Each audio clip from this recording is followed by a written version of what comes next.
Classes में आपका स्वागत है। आज का हमारा टॉपिक है राष्ट्रीय आपदा प्रबंधक प्राधिकरण। ठीक है, नेशनल डिजास्टर मैनेजमेंट अथॉरिटी।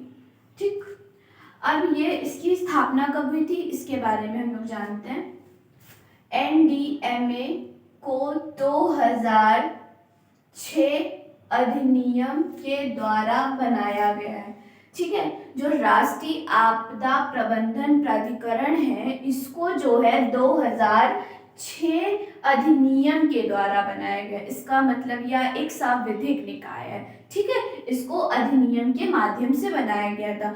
2005 में सुनामी आई थी गुजरात में, उसके बाद जो है क्या कहते हैं राष्ट्रीय आपदा प्रबंधन प्राधिकरण की जो है क्या कहते हैं अधिनियम के माध्यम से 2006 में इसका गठन किया गया था। ठीक है, NDMA में एक अध्यक्ष तथा अधिकतम 9 सदस्य होते हैं, मतलब टोटल 10 लोग। ठीक है, NDMA में एक अध्यक्ष होता है और 9 जो है वो अन्य सदस्य होते हैं, तो टोटल 10 होते हैं, एक अध्यक्ष हुआ और 9 अन्य सदस्य होते हैं। ठीक है, इसके अध्यक्ष प्रधानमंत्री होते हैं और अन्य सदस्यों की नियुक्ति प्रधानमंत्री करते हैं। जो इसके अध्यक्ष होते हैं वो प्रधानमंत्री होते हैं और जो अन्य सदस्य हैं उनकी नियुक्ति भी प्रधानमंत्री करते हैं। ठीक है,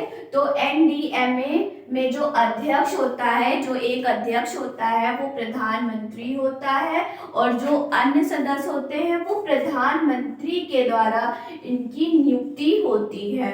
ठीक है, अन्य 9 सदस्यों की जो नियुक्ति होती है वो प्रधानमंत्री करते हैं और अध्यक्ष कौन होता है वो प्रधानमंत्री होते हैं। उद्देश्य, इसका क्या उद्देश्य है, मतलब राष्ट्रीय आपदा प्रबंधन प्राधिकरण का लाने का क्या उद्देश्य है, किस वजह से लाया गया है, इसके बारे में हम लोग जानते हैं।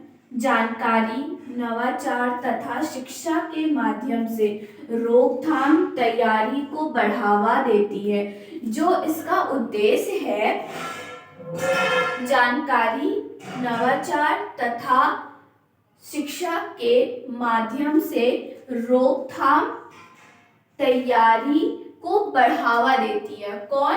तो NDMA मतलब राष्ट्रीय आपदा प्रबंधन प्राधिकरण, ये जो है रोकथाम और तैयारी को बढ़ावा देती है, इसका ये उद्देश्य होता है। विकासात्मक नियोजन प्रक्रिया की मुख्य धारा में आपदा प्रबंधन को जोड़ना होता है। ठीक, इसका एक और उद्देश्य ये होता है कि विकासात्मक नियोजन प्रक्रिया में मुख्य धारा में आपदा प्रबंधन को जोड़ना होता है, जैसे भूकंप, सुनामी, इन सब को जो है अवगत कराना होता है। इसका जो कार्य होता है कि इसका जो उद्देश्य होता है कि विकासात्मक नियोजन प्रक्रिया के मुख्य धारा में आपदा प्रबंधन को जोड़ना होता है। ठीक, अब इसका कार्य क्या होता है ये हम लोग देखते हैं। आपदा प्रबंधन की नीतियां तैयार करना, जो इसका ये कार्य होता है राष्ट्रीय आपदा प्रबंधन प्राधिकरण का ये कार्य होता है कि इसकी नीतियां जो है वो तैयार करना। ठीक, आपदा प्रबंधन की नीतियां तैयार करना। अब दूसरा कार्य ये होता है कि राष्ट्रीय योजना को स्वीकृति करना, जो राष्ट्रीय योजना है उसको स्वीकृति करना इसका कार्य होता है। तीसरा कार्य ये होता है कि राज्य आपदा प्रबंधन प्राधिकरणों हेतु राज्य योजना के लिए पालन किए जाने वाला निर्देश तैयार करना। इसका एक और कार्य होता है, जैसे केंद्र में राष्ट्रीय आपदा प्रबंधन प्राधिकरण होता है वैसे राज्य का भी जो है आपदा प्रबंधन प्राधिकरण होता है। ठीक है, हेतु राज्य योजना मतलब राज्य जो योजना के लिए पालन किए जाने वाले निर्देश तैयार करता है। कौन? तो राष्ट्रीय आपदा प्रबंधन प्राधिकरण जो है वो निर्देश तैयार करता है राज्य के योजना के लिए। ठीक है, आपदा प्रबंधन के लिए नीतियों को लागू करने संबंधी प्रयासों में समन्वय स्थापित करना। आपदा प्रबंधन के लिए, ठीक है, नीतियों को लागू करना, उससे संबंधित प्रयासों में समन्वय स्थापित करना।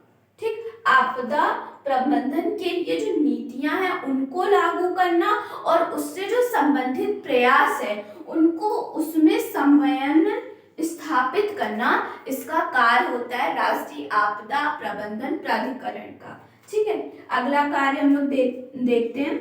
ऐसी सहायता आपदाग्रस्त अन्य देशों को भी उपलब्ध कराना यदि केंद्र सरकार निश्चय करे। ठीक है, आप लोगों ने देखा होगा अब और किसी देश में जो है सुनामी या भूकंप आता है तो क्या कहते हैं, भारत के जो है सैनिकों को भेजा जाता है उनकी हेल्प करने के लिए।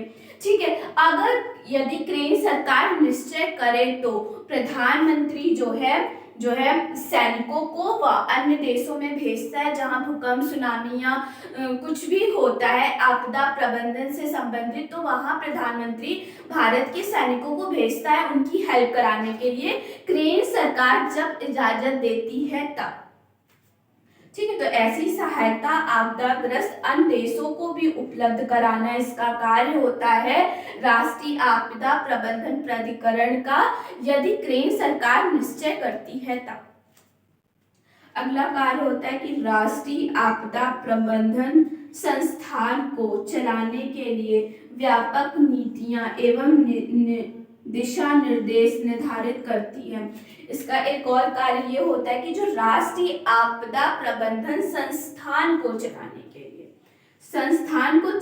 के लिए व्यापक नीतियां मतलब नीतियां बनाती है और दिशा निर्देश मतलब निर्देश निर्धारित करती है।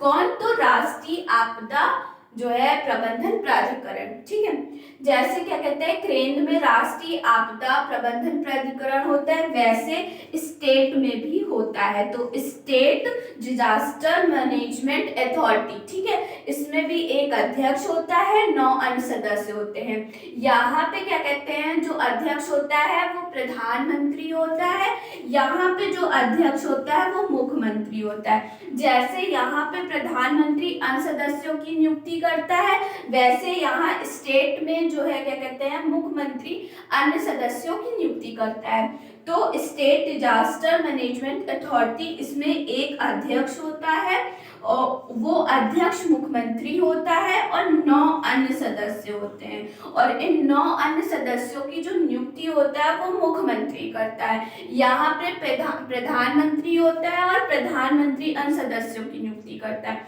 यहाँ पे मुख्यमंत्री होता है स्टेट में, और स्टेट में 9 सदस्यों की नियुक्ति भी जो है प्रधानमंत्री होता है। जैसे क्या कहते हैं स्टेट में होता है वैसे जिला स्तर पे भी होता है। ठीक है, तो डिस्ट्रिक्ट डिजास्टर मैनेजमेंट अथॉरिटी इसका जो है फुल फॉर्म हुआ। तो जिला के स्तर पे भी आपदा प्रबंधन प्राधिकरण बनाया गया है। ठीक, इसमें भी एक अध्यक्ष होता है और वो अध्यक्ष होता है वो जिला अधिकारी मतलब डीएम, जो जिलाधिकारी होता है डीएम, और अन्य 7 जो है सदस्य होते हैं। ठीक, इनकी नियुक्ति जिलाधिकारी करता है। ठीक है, अब हम लोग मिलते हैं नेक्स्ट वीडियो में। अगर हमारी वीडियो पसंद आए तो प्लीज़ लाइक, शेयर और सब्सक्राइब कर दीजिएगा। धन्यवाद।